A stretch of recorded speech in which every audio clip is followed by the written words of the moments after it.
ఇవాల్టి మన current affairs earth hour. Earth hour అంటే పర్యావరణం కోసం ఒక గంట పాటు విద్యుత్ వినియోగాన్ని తగ్గించే ఒక కార్యక్రమం. ప్రతి ఏడాది మార్చి నెలలో చివరి శనివారం 8:30 నుంచి 9:30 గంటల మధ్యలో ఈ కార్యక్రమం జరుగుతుంది. రాష్ట్ర ప్రభుత్వాలు మార్చి 22 శనివారంన స్వచ్ఛందంగా అన్ని అవసరమైన లైట్లను ఒక గంట పాటు ఆపేయాలని ప్రజలకు విజ్ఞప్తి చేశాయి. ఎలా మొదలైంది? ఆస్ట్రేలియాలోని సిడ్నీలో 2007లో ఈ కార్యక్రమాన్ని మొదలుపెట్టారు.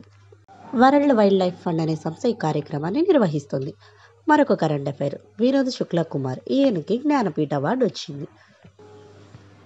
ఆధునిక హిందీ సాహిత్యంలో సుప్రసిద్ధ హిందీ సాహితీవేత్త కవి వినోద్ కుమార్ శుక్లాకు 2024 జ్ఞానపీఠ వరించింది. ఈయన అనేక నవలలు, కథలు, కవితలు రాశారు. దీవార్ మే ఏక్ ఖిడ్కీ థీ అనే నవలకు ఈయనకి ఈ పురస్కారం లభించింది. మార్చ్ 22 వరల్డ్ వాటర్ డే, ప్రపంచ జల దినోత్సవం. ప్రతి సంవత్సరం మార్చి 22న మంచినీటి ప్రాముఖ్యతను తెలియచేయటానికి మరియు సుస్థిర నిర్వహణను ప్రోత్సహించడానికి దీనిని జరుపుకుంటారు.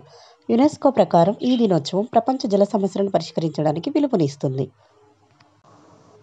2025లో దీని యొక్క థీమ్ హిమనీ నది సంరక్షణ, హిమనీ నదాలను పర్యావరణం నుంచి కాపాడడం. ఈమె పేరు నెటుంబో. నమీబియా మొట్టమొదటి అధ్యక్షురాలుగా నెటుంబో. ఆఫ్రికా దేశం నమీబియా అధ్యక్షురాలుగా నెటుంబో నాండీ యెన్వైటహ్ ఇటీవల ప్రమాణం చేశారు. ఆఫ్రికా ఖండంలో ప్రత్యక్ష విధానంలో అధ్యక్షురాలిగా ఎన్నికైన రెండవ మహిళగా నమీబియాకు తొలి అధ్యక్షురాలిగా చరిత్ర నెలకొల్పారు.